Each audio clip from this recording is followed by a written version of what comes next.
শেষ হয়েছে ঐতিহাসিক শোলাকিয়া ঈদগাহ মাঠের প্রস্তুতি। ৪ স্তরের নিরাপত্তা ব্যবস্থায় সাজানো হয়েছে ১৯৮তম ঈদ জামাতের আয়োজন। বড় জামাতে ঈদের নামাজ আদায় করলে বেশি সওয়াব পাওয়া যায়, এই বিশ্বাস থেকে লাখ লাখ মুসল্লি এখানে ঈদের নামাজে সমবেত হন। আগত এইসব মুসল্লিদের যাতায়াতে থাকছে শোলাকিয়া স্পেশাল নামে ২টি ট্রেন। দীর্ঘ ১৫ বছর পর এবার নামাজে ইমামতি করবেন মুফতি আবুল খায়ের মোহাম্মদ সাইফুল্লাহ। এশিয়া মহাদেশের সবচেয়ে বড় ঈদ জামাতের জন্য প্রস্তুত ঐতিহাসিক শোলাকিয়া ঈদগাহ ময়দান। সকাল ১০টায় অনুষ্ঠিত হতে যাচ্ছে ১৯৮তম ঈদ জামাত। জামাতে ইমামতি করবেন মুফতি আবদুল্লাহ খায়ের মোহাম্মদ সাইফুল্লাহ। জামাতকে কেন্দ্র করে ১৫ দিন আগে থেকে মাঠের প্রস্তুতি নেওয়া হয়। ইতিমধ্যে মাঠের দাগ কাটা, মেহরাব ও দেয়ালে চুনকাম করা, অজুখানা তৈরি, পরিষ্কার পরিচ্ছন্নতা সহ ঈদ জামাতের সার্বিক প্রস্তুতি সম্পন্ন হয়েছে।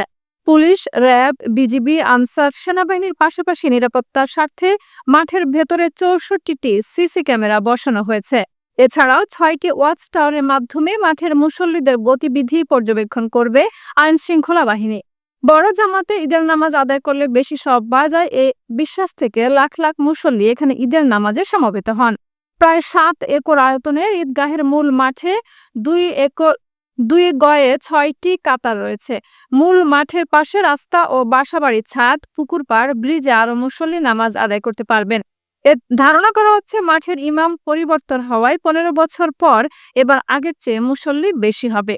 ২০১৬ সালের জঙ্গি হামলার পর থেকে শোলাকিয়ার নিরাপত্তা ব্যবস্থা আরো উন্নত ও কঠোর করা হয়েছে।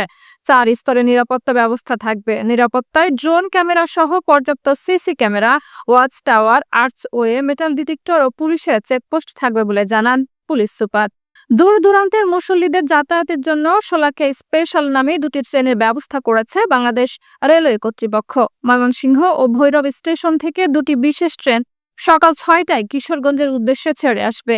নিরাপত্তার স্বার্থে ঈদের জামাতে কেবল জায়নামাজ নিয়ে মাঠে প্রবেশের অনুরোধ জানিয়েছেন শোলাকিয়া ঈদগাহ মাঠ পরিচালনা কমিটির সভাপতি ও জেলা প্রশাসক। রেওয়াজ অনুযায়ী বন্দুকের গুলি ফুটিয়ে ঈদ জামাত শুরুর সংকেত দেওয়া হয়। জামাত শুরুর ১৫ মিনিট আগে ৩টি, ১০ মিনিট আগে ২টি এবং ৫ মিনিট আগে একটি শর্ট গানের গুলি ফোটানো হয়।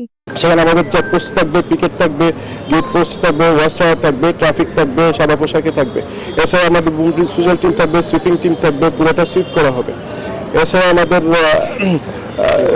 কিউআরটি থাকবে। কিউআরটি আমাদের প্রায় 78 সদস্য। এটা একেবারে স্পেশাল একটা টিম। আপনার যে কোনো সময় যে কোনো রেসপন্স করার জন্য তারা এখানে প্রস্তুত থাকবে সবসময়। আর ওভারঅল আমাদের প্রায় ১১০০-র মতো ফোর্স এখানে ডেভেলপ থাকবে। এর মধ্যে আপনার পোশাকি, সাদা পোশাকি এবং ট্রাফিক থাকবে। আমাদের এই যে আপনারা দেখতে পাচ্ছেন আমাদের যে এরিয়াল সার্ভিলেন্সের যে ড্রোন থাকবে, আর ওয়াচ টাওয়ার আছে আমাদের সব দিকে গতিবিধি লক্ষ্য করার জন্য, এবং এই যে মাঠে যে গেটগুলো আছে আমাদের মেইনলি 3টা গেট ওপেন থাকবে। এই উপলক্ষে বাংলাদেশ রেলওয়ে 2টি স্পেশাল ট্রেনের ব্যবস্থা করেছে।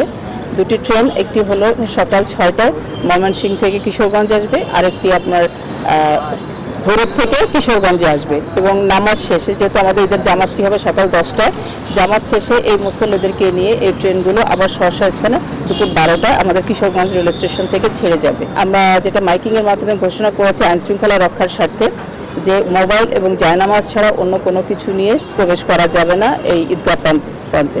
এটা কঠোরভাবে আমাদের আইনশৃঙ্খলা বাহিনীর যারা সম্মানিত সদস্য আছেন তারা এটা মনিটর করবেন। আমরা দীর্ঘ 1 মাস সিএম সাধনের মধ্য দিয়ে পার করার পরে আমাদের মনে একটা আনন্দ, একটা ঈদ করব, ওই হিসেবে এখানে অনেক লোক সমাগম হয়। বিশ্বের বিভিন্ন প্রান্ত থেকে, বাংলাদেশের বিভিন্ন প্রান্ত থেকে লোকজন আসে, আইসা নামাজ কালাম পড়ে। আমাদেরও একটা মনের আশা যে আমরা সবার সাথে একসাথে ঈদের নামাজ পড়বো, আল্লাহর কাছে প্রার্থনা করব আমাদের দেশের জন্য, আমাদের জন্য যেন আল্লাহ শান্তি বয়ে আনে। আপনার দেখা যাচ্ছে যে কঠোর নিরাপত্তার সাথে নামাজ আদায় করার জন্য প্রস্তুতি নিচ্ছে প্রশাসন। এবং আপনারা জানেন ঐতিহাসিক দিক পর্যালোচনা করলে দেখা যায় যে প্রায় 200 বছর আগের থেকে এখানে নামাজ আদায় করা হয়। টিভিতে দেখছি, ফেসবুকে দেখছি, শোলাকিয়াতে অনেক ঈদের নামাজ, অনেক বড় ঈদের নামাজ হয়। জীবনে কোনোদিন আসি নাই, প্রথমবার আসলাম, দেখলাম ইনশাল্লাহ অনেক অনেক সুন্দর পরিবেশ, অনেক সিকিউরিটি। 24 বিপ্লব পরবর্তী সময়ে আমরা যেটা লক্ষ্য করছি, কিশোরগঞ্জ সহ সারা বাংলাদেশের মানুষের মাঝে এই শোলাকিয়া ঈদগাহ মাঠ নিয়ে নতুন করে আগ্রহ এবং উদ্দীপনা, উৎসাহ উদ্দীপনা সৃষ্টি হয়েছে। ইনশাল্লাহ এবার আশা করা যাচ্ছে বা মনে হচ্ছে যেন কিশোরগঞ্জে এবার লাখো লাখো মুসল্লির দল নামবে এবং এই যে পূর্বের যে শোলাকিয়া ঈদ জামাতের যে আমেজ সেটা আবারও পূর্ণরূপ ধারণ করবে। এখানে এই মাঠের একটা বড় ব্যাপার হচ্ছে যে এই মাঠের চেয়ে মাঠ বড় থাকতে পারে, কিন্তু এটার যে সার্কামস্টেন্স, লোকজন ছড়িয়ে পড়ে গোটা প্রায় 1-1.5 কিলোমিটার এলাকা জুড়ে, সেটা হচ্ছে এই মাঠের বিশেষ বৈশিষ্ট্য। এবং এটা তো 198তম জামাত অনুষ্ঠিত হতে যাচ্ছে। এটা দীর্ঘদিন একটা প্রাচীন মাঠ, এটার সাথে মানুষের একটা আবেগ অনুভূতি জড়িয়ে আছে।